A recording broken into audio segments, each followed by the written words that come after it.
अरे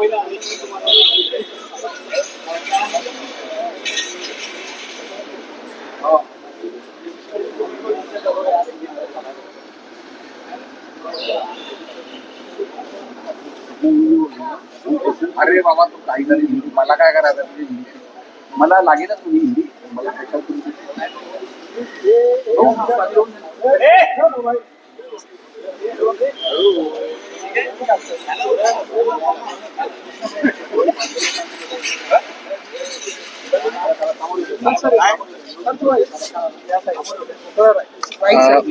महाराष्ट्राच्या हो हो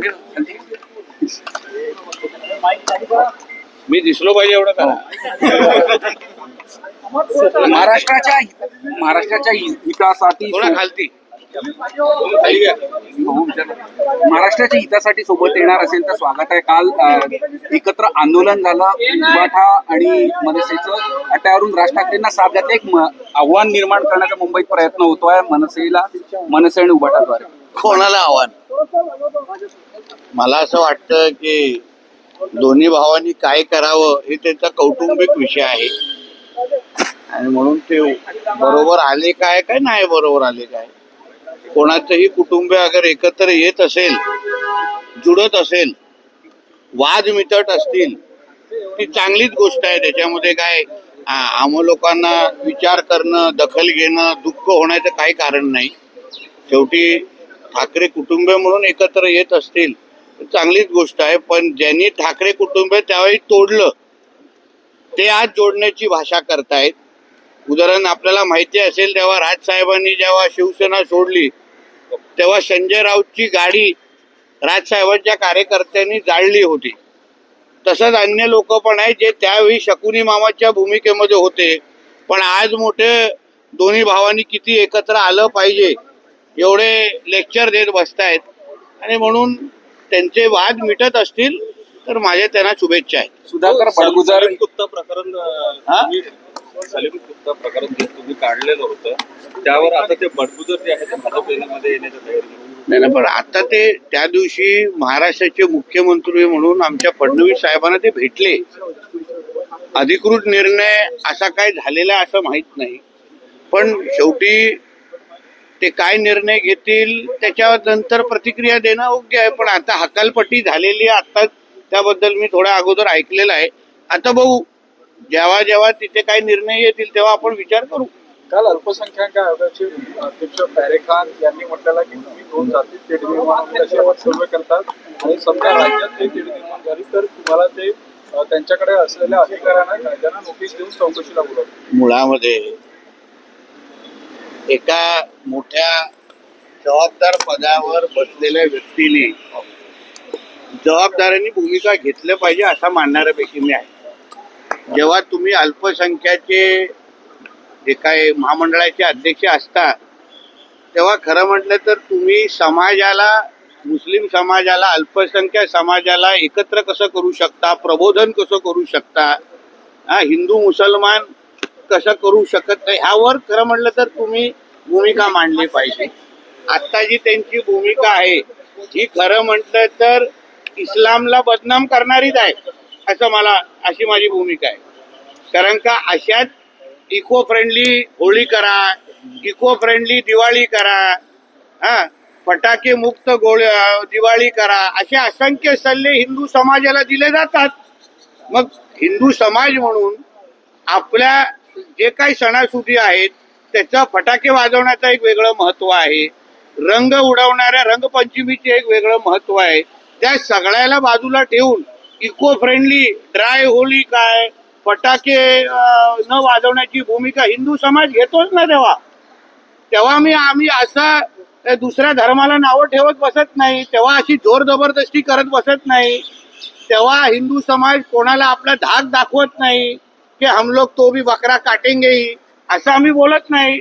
हिंदू समाज म्हणून जेव्हा जेव्हा असे कोणीही पर्यावरणाच्या निमित्ताने आवाहन करतात तेव्हा आमच्या धर्मामध्ये रंगपंचमीला, आमच्या धर्मामध्ये फटाके फोडण्याला कितीही महत्व असला तरी हिंदू समाज त्याचं पालन करतो.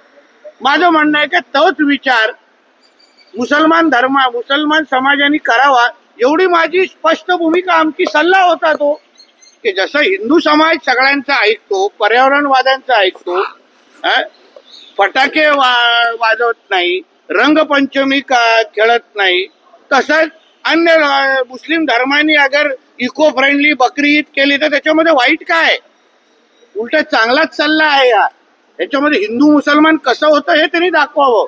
उलट जे काही तुम्ही विरोध करताय, इको फ्रेंडली जे जे सल्ले देताय, त्यांना जे काही तुम्ही नावं आणि शिव्या देताय, हिंदू मुसलमान जे करतायत ना, तुम्ही अप्रत्यक्ष पद्धतीने इस्लामच्या बाबतीमध्ये अजून गैरसमज पसरवताय. ते कोण अगर चांगला सल्ला देत असेल तर ते इस्लाम मध्ये मान्य नाही, हे यांच्यासारखे लोक बाहेर येऊन दाखवत आहेत.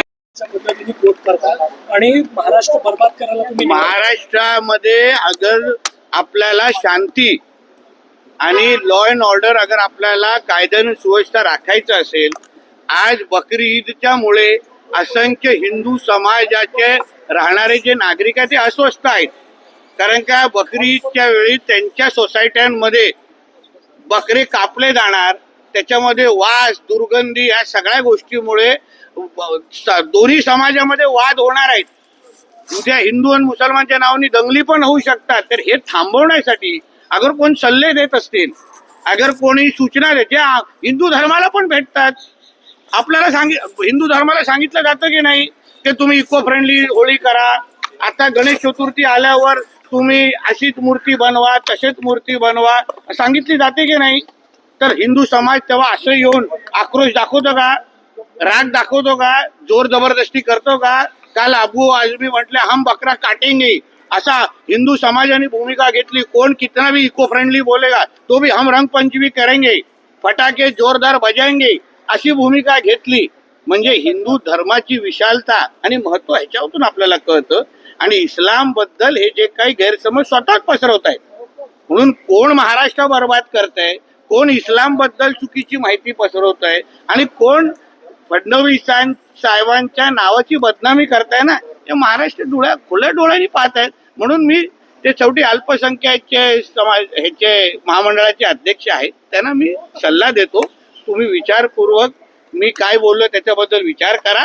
आणि तुम्ही मुस्लिम समाजाला तुम्ही आवाहन करायला पाहिजे कि चलो नितेश राणे जी बोल रहे हैं वो अपने हित में बोल रहे हैं, अपन इको फ्रेंडली बकरी ईद मनाते हैं, वर्चुअल बकरी काटते हैं, असं बोललं तर काय चुकीचं ठरणार नाही. तुम्ही आता बोलतात की या बकरी ईद वरून जे आहे ते राज्यामध्ये दंगली होऊ शकतात, असे की तुमच्याकडे इनपुट आहेत आणि अहो इनपुटचा शक्यता आहे, कारण का दोन समाजामध्ये ते निर्माण होऊ शकतात ना.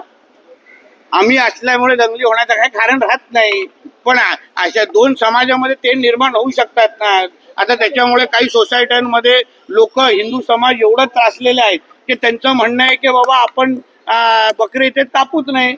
म्हणून अगर शांत पद्धतीने अगर आपल्याला महाराष्ट्र ठेवायचं असेल तर इको फ्रेंडली बकरी ईदचा पर्याय, जसं आम्ही इको फ्रेंडली होली हिंदू धर्म करतात, इको फ्रेंडली दिवाळी करतात, तसं इको फ्रेंडली बकरी ईद करण्यामध्ये काही चुकीचं नाही. सर हिंदी में ऐसा है उल्टा, देखिए उनको क्या करना है वो मैं नहीं रोक सकता, क्योंकि वो टीवी के ऊपर मेरी आलोचना करते हैं, सामने आने के बाद हाथ जोड़ के खड़े रहते हैं, ऐसा है. तो उनके वो क्या करने वाले वो मैं उनको, मगर मैं उनको, अगर उन्होंने मेरे स्टेटमेंट के बारे में अच्छी तरह से सोचा और वो आज जिम्मेदार पोस्ट पे है, उन्होंने अगर अपने मुस्लिम धर्मीय को लोगों को एक पत्र लिख के अगर उन्होंने आह्वान किया कि चलो नितेश राणे जी बोल रहे हैं, आज हम लोग को इस तरीके का पर्यावरण में एनवायरमेंट फ्रेंडली अगर हम लोग बकरी ईद मना सकते हैं, पशु प्रेमी कितने बकरे काटे जाते हैं, तो इसको उनकी सबकी अगर जान बचानी है तो चलो अपन वर्चुअल बकरी ईद करते हैं. बहुत अलग अलग तरीके हैं, बहुत अलग अलग लोग वर्चुअल बकरी ईद करने की कोशिश करते हैं, उसमें गलत नहीं है. तो इसलिए अगर कल अल्पसंख्यक अध्यक्ष ने अगर उस तरीके का आह्वान किया तो इस्लाम के बारे में लोगों को और सम्मान बढ़ेगा. गवर्नमेंट की राय है सरकार का वर्चुअल बकरी ईद मनाई जाए, ये महाराष्ट्र सरकार की राय है? नहीं ये मेरी एक सलाह है, मेरी एक सलाह है. अभी हमको जब भी हिंदू त्योहारों के पहले जो कोई हमको एडवाइस देते वो महाराष्ट्र गवर्नमेंट के माध्यम से आते हैं क्या? वो कोई तो सेलिब्रिटी आएंगे जो घर में कितने ही ज्यादा तो मतलब किसी भी रंग से खेलेंगे, टीवी के सामने आके तुमको ड्राई होली बताएंगे आपको। हाँ, फिर पटाखे बोलने वाले तो कोई संस्था है जो इस तरीके के सिर्फ हिंदू धर्म के त्योहार के पहले ही आते हैं, ऐसे बहुत सारे है। उनको वो क्या कोई गवर्नमेंट एफिलेटेड थोड़ी है। आदित्य ठाकरे ने कहा है कि सरकार का काम ये नहीं है कि कौन सा धर्म किस तरह से त्योहार मनाए, सरकार का काम है कि जो 4 आतंकवादी पहलगाम से गायब हुए उन्होंने अपना सरनेम अभी ठाकरे बदल देना चाहिए और आदित्य खान, आदित्य शेख ऐसा कुछ रखेंगे ना तो उनसे मुंह से बातें फिर और अच्छी 2023 इस तरीके की अगर बातें कर रहा होगा ना तो ठाकरे सरनेम लगाने के लिए वो लायक नहीं है। कल राहुल गांधी ने एक बयान दिया, उसमें वो कह रहे हैं कि नरेंद्र ने सरेंडर कर दिया। राहुल गांधी को अभी क्या उसके बारे में कम बोलेंगे तो उतना अच्छा है। नरेंद्र मोदी जी ने जो ऑपरेशन सिंदूर के माध्यम से जो उनकी कांग्रेस की सरकार सालों साल नहीं कर पाई, वो हमारे मोदी जी ने ऑपरेशन सिंदूर के माध्यम से हमारे बहनों के माताओं की बहनों की सिंदूर का रक्षा करने का काम ऑपरेशन सिंदूर के माध्यम से किया है।